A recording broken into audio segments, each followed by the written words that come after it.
TDP రాష్ట్ర అధికార ప్రతినిధి SCCL steering committee member Saripalli Rajesh మనతో ఉన్నారు. ఆయనతో మాట్లాడే ప్రయత్నం చేద్దాం. రాజేష్ గారు చెప్పండి, అసలు టీడీపీ రాష్ట్రంలో ఇంత భారీ మెజారిటీ నగ్గడాన్ని ఎలా చూస్తారు? ఇంత భారీ మెజారిటీతో నెగ్గడం అనేది నిజంగా ఈ రాష్ట్రం చేసుకున్న అదృష్టంగా భావిస్తుంది సార్. ఫస్ట్ ఎందుకంటే జగన్మోహన్ రెడ్డి గారు చాలా ఆశలు, చాలా ప్రలోభాలు పెట్టారు, జనాన్ని డబ్బులు అలవాటు చేశారు. అయినా కూడా డబ్బులు కూడా మాకొద్దు, అభివృద్ధికి మాకు కావాలని చెప్పి ఆంధ్రుడిని ప్రతి ఒక్కరు పౌరుషంగా ఓటేసి అభివృద్ధి ప్రదాత అయిన నారా చంద్రబాబు నాయుడు గారిని గెలిపించడం నిజంగా చాలా ఆనందంగా ఉందండి. పి గన్నవరం సీట్ కోల్పోయిన రాజేష్ తిరుగుబాటు ప్రయాణంలో లేకుండా టీడీపీ వెంటే ఉన్నారు. అయితే పవన్ కళ్యాణ్ని ఓడించాలంటూ రాజేష్ పిలుపునిచ్చారు. ఇప్పుడు జనసేనతో మీ యుద్ధం ముగుస్తున్నట్టేనా? సార్ మాకు ఎప్పుడు ఎవరితోటి యుద్ధం అంటూ అంటే శాశ్వత శత్రువులు ఎవరు లేరండి. ఆ సందర్భానికి ఎవరైనా అరే తమ్ముడు అని పిలిస్తే అన్నయ్య అని మేము పలుకుతాం, ఎరా యాదవ అంటే ఎంతో కొంత మా దగ్గర నుంచి కూడా రియాక్షన్ వస్తుంది. ఇప్పుడు మేము తెలుగుదేశం పార్టీ ఎప్పుడు తెలుగుదేశం పార్టీతోనే ఉన్నాం, రాబోయే 30 సంవత్సరాలు తెలుగుదేశం పార్టీతోనే ఉంటాం. కానీ జనసేనతోటి మాకు ఇబ్బంది ఏమొచ్చిందంటే అండి, ఇప్పుడు చాలామంది అంటున్నారు కూటమికి వ్యతిరేకంగా మాట్లాడాడు రాజేష్ అని. కూటమికి వ్యతిరేకంగా మాట్లాడడం మొదలుపెట్టింది నేను కాదండి. కూటమి అభ్యర్థిగా పి గన్నవరం అభ్యర్థిగా నన్ను ప్రకటించినప్పుడు నేను కూటమి అభ్యర్థినని తెలిసి, తెలుగుదేశం పార్టీ అధికార ప్రతినిధిని తెలిసి కూడా అక్కడున్న జనసేన కార్యకర్తలు నిరసనలు, కారు అద్దాలు పగలగొట్టడాలు ఇవన్నీ చేశారు. చేసినప్పుడు జనసేన పార్టీ అధినాయకులు కానీ, జనసేన పార్టీ అధిష్టానం కానీ వాళ్ళు ఎవరిని సస్పెండ్ చేయలేదు, కనీసం వాళ్ళని వారించలేదు. వారించకపోవడం వల్ల అది ఎక్కడి వరకు వచ్చిందంటే, ఒక సాధారణమైన కుటుంబం నుంచి ఒక వర్గానికి ప్రతినిధిగా వచ్చిన నాకు నేనుగా సీటు వదులుకునే పరిస్థితి వచ్చింది. అప్పుడు కూడా మేము బాధపడలేదు. ఏంటి పొత్తులో ఉన్నా సరే వీళ్ళు ఎంత దారుణంగా, ఎంత డైరెక్ట్గా చేసినా కనీసం ఆ జనసేన అధిష్టానం పట్టించుకోలేదేటని మేము బాధపడ్డాం. కానీ ఆయన రాజమండ్రి మీటింగ్లోకి వచ్చి బీజేపీ వారి కోసం 400 సీట్లు లేకపోతే మేము ప్రాణాలు ఇచ్చేస్తాను అన్నాడు. బీజేపీ 400 సీట్లు ఎందుకు అడుగుతుందంటే రాజ్యాంగానికి మార్చడానికి అని చాలామంది మేధావులు చెప్పారు. రాజ్యాంగాన్ని మార్చడం అంటే రిజర్వేషన్లు తీసేయటం, క్రిస్టియన్ ముస్లిం లోట్లు తీసేయటం, చాలా ఇబ్బందులు ఉంటాయి. అయితే అవన్నీ తెలియక ఈయన మాట్లాడాడని మేము అనుకోండి, వాటన్నిటికీ ఈయన సపోర్ట్ చేశాడు అనుకున్నాం. తెలుగుదేశం పార్టీలో ఎస్సీలు ఉన్నారు, ఎస్టీలు ఉన్నారు, క్రిస్టియన్లు ఉన్నారు, ముస్లింలు ఉన్నారు. వాళ్ళందరికీ వ్యతిరేకంగా కూటమిలో ఉండి కూటమికి వ్యతిరేకమైన స్టేట్మెంట్ ఈయన ఎందుకు ఇచ్చాడు? ఆ ఇచ్చిన కారణంగా ఓకే, ఆ స్టేట్మెంట్ పవన్ కళ్యాణ్ గారిదే తప్ప తెలుగుదేశం పార్టీది కాదు. సో మేము పవన్ కళ్యాణ్ గారిని వ్యతిరేకిస్తున్నాం, మా ఓట్లన్నీ కూడా మేము తెలుగుదేశం పార్టీకి వేస్తాం, ఇక్కడ క్రిస్టియన్, ముస్లిం, ఎస్సీలు అందరం కూడా తెలుగుదేశం పార్టీకి ఓట్లు వేస్తున్నామని వేసాం. ఈ రోజున 135 స్థానాలకు పైగా, దాదాపు టోటల్ కలుపుకుంటే 165 స్థానాలు మనం నెగ్గటం అనేది ఇక్కడ జనసేన వైసీపీకి, కాంగ్రెస్ పార్టీ ఓటింగ్గా ఉన్న క్రిస్టియన్, ఎస్సీ, ముస్లిము వన్ సైడెడ్గా తెలుగుదేశం పార్టీకి కొట్టారు సార్. ఓకే, ఇప్పుడు పి గన్నవరం సీట్ని రాజేష్ వదులుకున్న తర్వాత పార్టీ నుంచి వచ్చిన హామీ ఏంటి? నేను అసలు ఎమ్మెల్యే సీటే అడగలేదు సార్. ఎమ్మెల్యే సీట్ కోసం నేను అడగలేదు. నాకు ఏదైనా పదవులు కావాలని నేను పనిచేయలేదు. జగన్మోహన్ రెడ్డి గారిని గెలిపించుకున్నాం మేము 2019లో. ఆయన మాకు వ్యతిరేకంగా మాకు అన్ని నష్టం చేసి మమ్మల్ని చంపిన, అవమానాలకు గురి చేసిన ఆయన పట్టించుకోలేదు.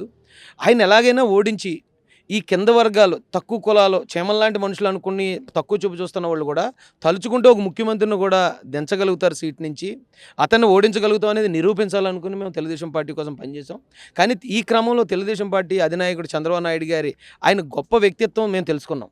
గొప్ప వ్యక్తిత్వం తెలుసుకుని ఆ తెలుగుదేశం పార్టీ అంటే ఈ బడుగు బలహీన వర్గాలకి ఎప్పుడో బాలయోగ్ గారి దగ్గర నుంచి, ప్రతిభా భారతి గారి దగ్గర నుంచి ఎంతమందికి విలువిచ్చిన పార్టీ అని మేము పార్టీలో చేరేదాకా మాకు తెలియదండి. ముందు పార్టీలో చేరడం అయితే జగన్ ఓడించడమే మా లక్ష్యం. ఆ లక్ష్యంతోనే వెళ్ళాం. కాబట్టి ఎమ్మెల్యే సీటు కూడా మేము అడగకుండానే ఇచ్చారు. ఈ పదవులు అనేది కూడా మేము అడగలేదు. నాకు ఒకటే అండి, చంద్రబాబు నాయుడు గారు ముఖ్యమంత్రిగా ఉంటే రాష్ట్రాన్ని అభివృద్ధి చేయాలి. ఆయన రాజేష్ ఈ పని చేయండి అంటే పని చేస్తాం, రాజేష్ సైలెంట్గా ఉండండి అంటే సైలెంట్గా ఉంటాం. ఆయన వాక్య ఇప్పుడు మేము అనుకున్నది మాత్రం ఈ రాష్ట్రంలో దళిత బహుజనులు తలుచుకుంటే ఒక ముఖ్యమంత్రిని, కొమ్ములు తిరిగిన ముఖ్యమంత్రిని కూడా దింపగలరా నిరూపించాలనుకున్నాం, నిరూపించాం. ఒకవేళ పవన్ కళ్యాణ్ తరపు జన సైనికులందరూ రాజేష్ కూటమిలో ఉండడానికి ఇష్టపడకపోతే, రాజేష్ ప్రయాణం కూటమిలో కొనసాగకపోతే తెలుగుదేశంలో ఉంటారా, లేకపోతే తెలుగుదేశం పార్టీ నుంచి బయటికి వెళ్ళిపోతారా? ఇప్పుడు జనసేన వాళ్ళకి ఇష్టం లేకపోతే జనసేనలో ఉంచకూడదండి, అంతే. వాళ్ళు అలాగే జనసేనలో నేను రావడం వాళ్ళకి ఇష్టం లేదు. అప్పుడు ఆ రోజున జనసేన పార్టీలో నన్ను చేర్చుకోలేదు, అది వాళ్ళ హక్కు. కానీ తెలుగుదేశం పార్టీలో నేను ఉండాలా లేదా అనేది నిర్ణయించాల్సింది మా అధినాయకుడు నారా చంద్రబాబు నాయుడు గారు. ఆయన కోసం మేము నిలబడ్డాం, ప్రాణాలు తెగించాం, కేసులు భరించాం. తెలుగుదేశం పార్టీ గెలుపు కోసం ఎప్పుడూ తెలుగుదేశం పార్టీకి దూరంగా ఉన్న ఎస్సీస్లో చంద్రబాబు నాయుడు గారి యొక్క గొప్ప లక్షణాలు తెలియజేసి అప్పుడుకి నియంతలా ఉన్న జగన్మోహన్ రెడ్డిని కూడా ఎదిరించి పార్టీ కోసం ప్రాణాలు తెగించి నిలబడ్డవాళ్ళం మేము. చెప్తే చేయడం నేను నిజమే, ఒకవేళ పొత్తుకు నేను వ్యతిరేకంగా మాట్లాడాను, అది వాస్తవం, డౌట్ లేదు. కానీ నాకన్నా ముందు మాట్లాడింది జనసేన వారు మాట్లాడారు. నాకన్నా ముందు నా మీద వ్యతిరేకత క్రియేట్ చేసింది, నిరసనలు తెలియజేసింది జనసేన వారు చేశారు. ఒకవేళ పొత్తు నుంచి ఫస్ట్ జనసేన సస్పెండ్ చేసేస్తే తర్వాత నన్ను కూడా సస్పెండ్ చేస్తే మేము అందరం జగన్ హీరోకి స్టేట్మెంట్ ఇచ్చాడు రిజర్వేషన్ల పైన, అది ఒక మగతనం కనిపించింది. మేము ఎలా ఉండాలనుకున్నాం అలాంటి నాయకుడిగా ఇప్పుడు జగన్ మాకు ఇప్పుడు కనిపించాడంటూ ఎన్నికల చివరి దృష్టిలో మీరు అలా మాట్లాడారు. దాన్ని మీరు ఎలా చెప్తారు? నేను మీకు ఫస్టే చెప్పానండి, ఈరోజు మీరు వచ్చి అన్నయ్య అని పిలిస్తే తమ్ముడు అని పలుకుతాను. ఈరోజు నన్ను ఎదవ అని పిలిచారంటే నేను అలాగే స్పందిస్తాను. ఆ రోజున జగన్మోహన్ రెడ్డి మాకు మోసం చేసినప్పుడు, అన్యాయం చేసినప్పుడు అతను ఓడించాలని మేము పనిచేసాం. ఓడించడానికి మా ప్రయత్నం మేము చేసాం, మేము సక్సెస్ అయ్యాం.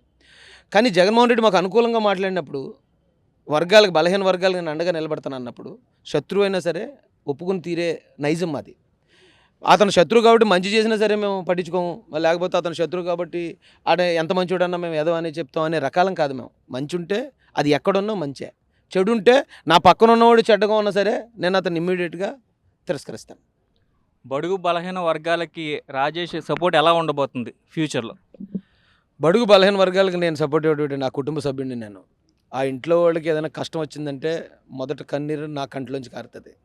ఎందుకంటే కష్టం అంటే ఏంటో తెలిసి వచ్చినోడిని, అన్యాయంగా అరెస్ట్ అయినోడిని, 22 రోజులు జైలు అనుభవించినోడిని, ఈ రాష్ట్రం వదిలి పక్క రాష్ట్రంలో కుటుంబంతో 2 ఆడపిల్లలతో ఒక కారులో 5 సీటర్ కారులో 10 రోజులు తలదాచుకున్నాను. జగన్మోహన్ రెడ్డి ఒక టీవీ9 అని ఒక ఛానల్ ద్వారా పెట్టించిన కేసులకి ఇన్ని కష్టాలు అనుభవించినోడు కాబట్టి కష్టం విలువ నాకు తెలుసు. అది బడుగు బలహీన వర్గాలు కాదు, అగ్రవర్ణాల్లో ఉన్నోడన్నా ఈ పలానోడు కష్టపడుతున్నాడంటే ఆడి కోసం ముందు నిలబడేది 200% మహాసైన్యం అండి. ఇది ఇక్కడ పరిస్థితి. మహాసేన రాజేష్ అయితే కూటమి నుంచి టీడీపీకే మేము సపోర్ట్గా ఉన్నాం, ఎప్పటికీ చంద్రబాబు మాటే శిరసావహిస్తానంటూ మనతో చెప్తున్న పరిస్థితులు ఉన్నాయి. కెమెరామెన్ విజయ్తో శంకర్, RTV, తూర్పుగోదావరి జిల్లా. మరిన్ని వీడియోస్ కోసం ఛానల్ ని సబ్స్క్రైబ్ చేయండి, లేటెస్ట్ అప్డేట్స్ కోసం వాట్సాప్ ఛానల్ ని ఫాలో చేయండి అండ్ లింక్ డిస్క్రిప్షన్ లో ఉంది.